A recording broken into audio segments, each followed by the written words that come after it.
Well, a lot of people suggested to me that I should take the drawers out of the safe and see if they had any false bottoms or if there was anything behind the drawers. So I did that, and there's nothing there. It's like a metal filing cabinet type of thing they just put in there. I don't even know what the point is of having the drawers and just have shelves, because there's no sense concealing something in a drawer. You're just wasting space. There's the journal that wasn't used. I did find some notes. It said Zion Society, 10 Commandments. This is some Mormon related things, some documents here. You know, how to write your family history, which I think this is great. This would have been a great treasure really for the family to find, you know, which is a great idea, you know. And who knows, this book may have some kind of value as a collectible because of its age. You know, it's like 40 years old. It just says, you know, right where the house where I was born, my own birth, or surrounding circumstances, parents, brothers, sisters, you know, any infantile health conditions, religious conditions in home, economic conditions, school, teacher, my tasks, my conversion to the gospel of Jesus. What impressed me the most? My church, courtship and marriage. This is actually great. I would do anything to have a journal like this written by my father or my mother. You know, my mom died this February, and I realized there's so many things that I don't know about her. I had to fill out some paperwork for our house. Excuse me. And they were asking certain questions, you know, and I'm like, I don't know a lot of these answers. These are things I never thought to talk about with my mom. There's so many things about her life I didn't know. So this journal, I think everybody should have one of these, no matter how old you are, because you can always add to it as your life goes on. It's pretty awesome. You know, maybe I'll just keep this one and I'll write my own journal in it. Maybe it was put here for a reason, and that's why I have it. All right, talking about this safe, we did see, you can probably see from that camera angle, but that big welded block in the back, obviously there was a hole there and they filled it in or they cut it in.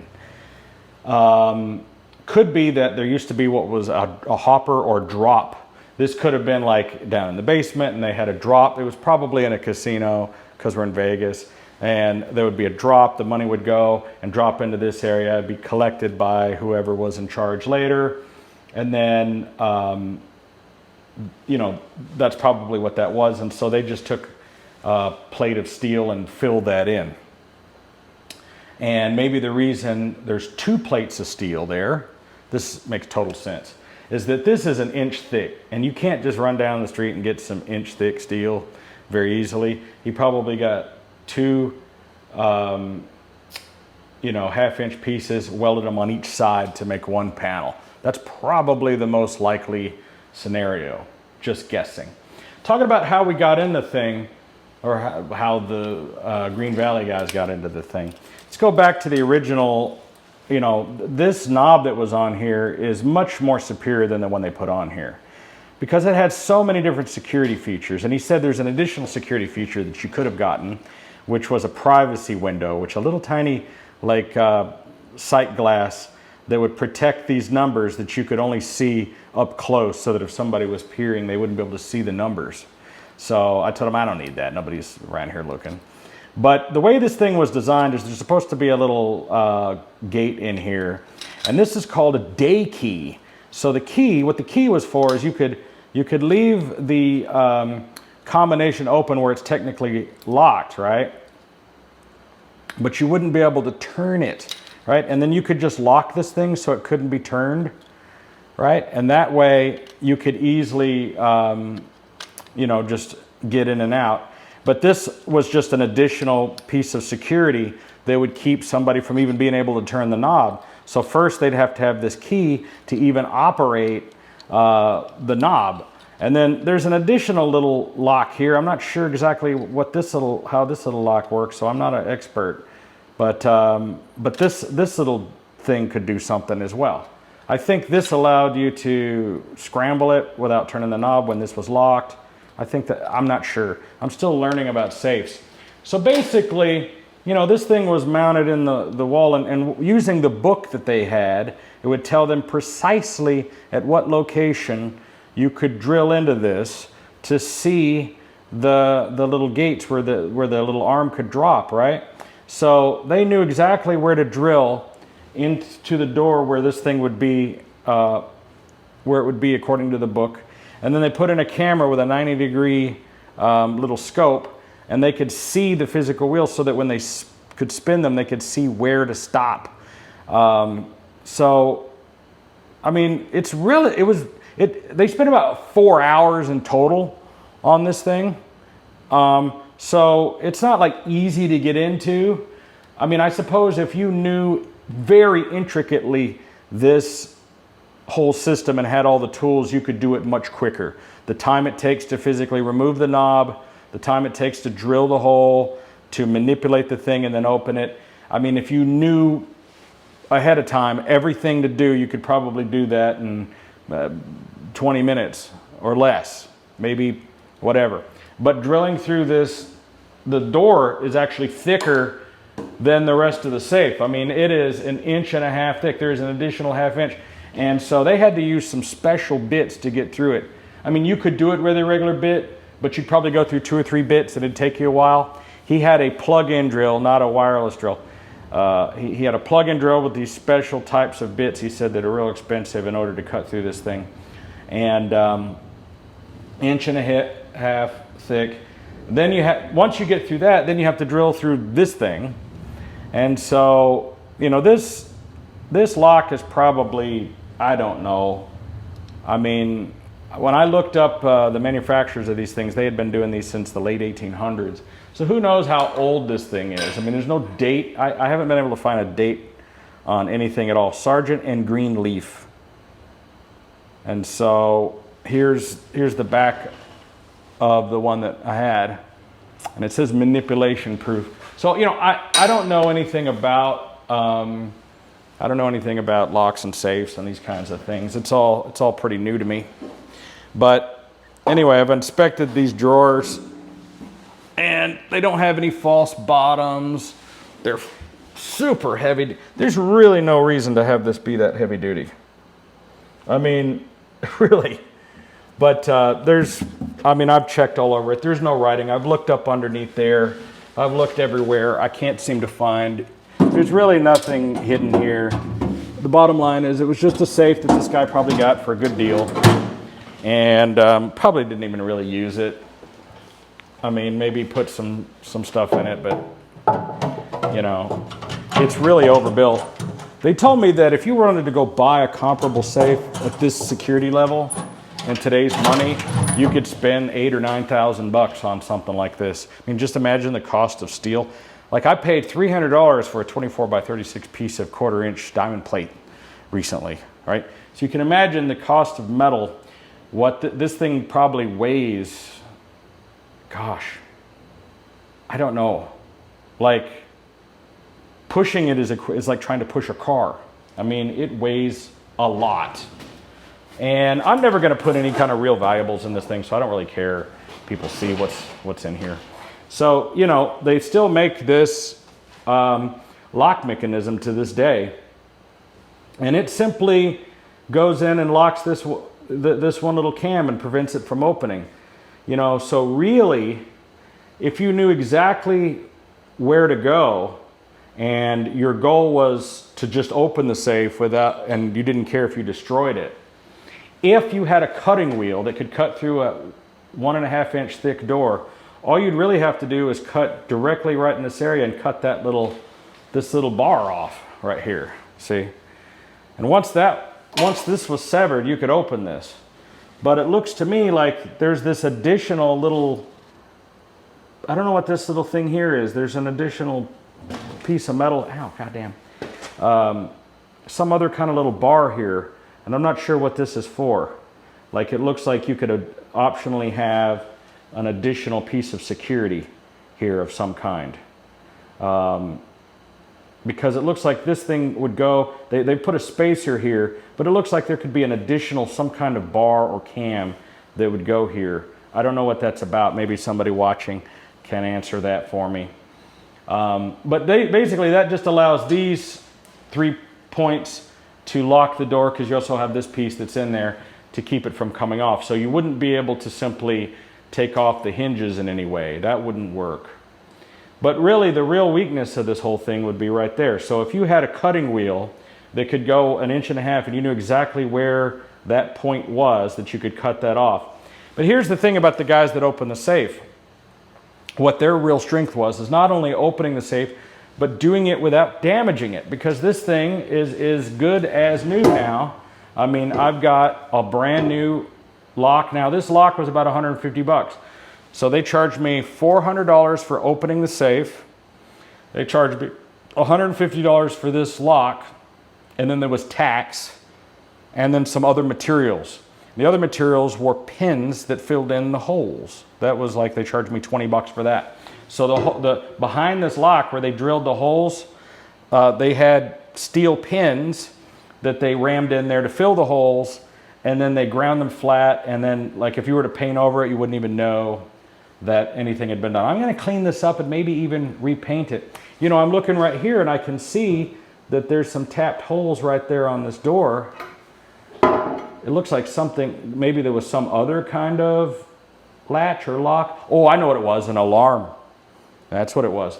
That's exactly the amount of space of a little alarm. So there was an alarm on this so that if somebody opened the door, it would set off the alarm. No doubt this was in a casino.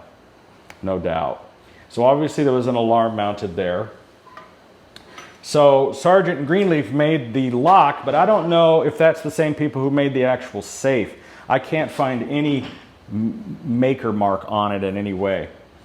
So that's just a little insight into the safe. I'm not sure what I'm going to do with it. I may put it up for sale. There may be somebody out here in Vegas who needs a safe like this. I think it's worth a couple of $1,000, and quite frankly, I really don't need it. It's so heavy for me that I wouldn't be able to physically put it into my house. I mean, you can't slide it. So like, I'm not sure where I could possibly put it and what I would possibly put in it.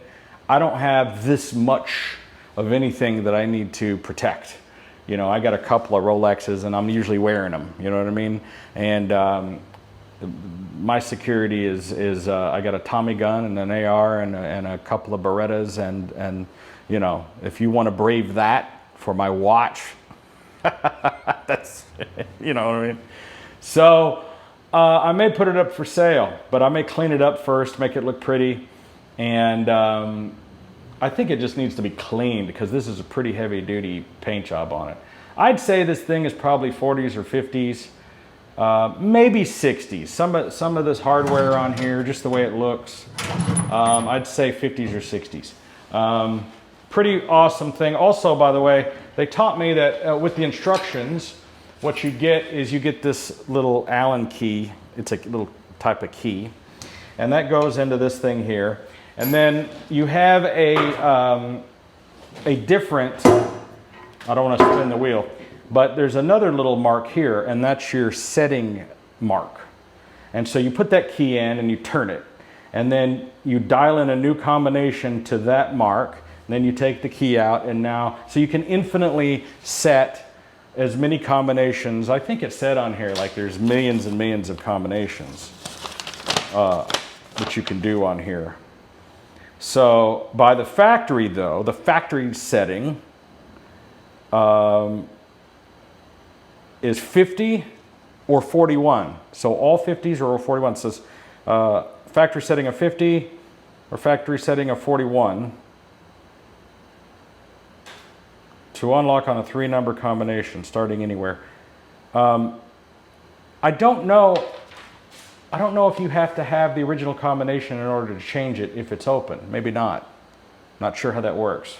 But right now, we're going to, I guess, move it. Maybe we'll put it back in there somewhere because it's in the way. And that's the end of the safe saga. I wanted to just make this follow-up video because there were so many comments and questions about the safe. And that's all that I can answer. It came with the house. I knew there was nothing in it. The reason, I didn't know there was nothing in it, but here's the deal. The people who I got the house from, as I understand it, it was the builder's daughter. The story the real estate agent told me was that the man who built this house was, I want to say, a Swedish immigrant, I think he said, who came here maybe in the 50s or 60s. They started on this property, I want to say 1965. That's when they put in the well, because the registration for my well is from 1965.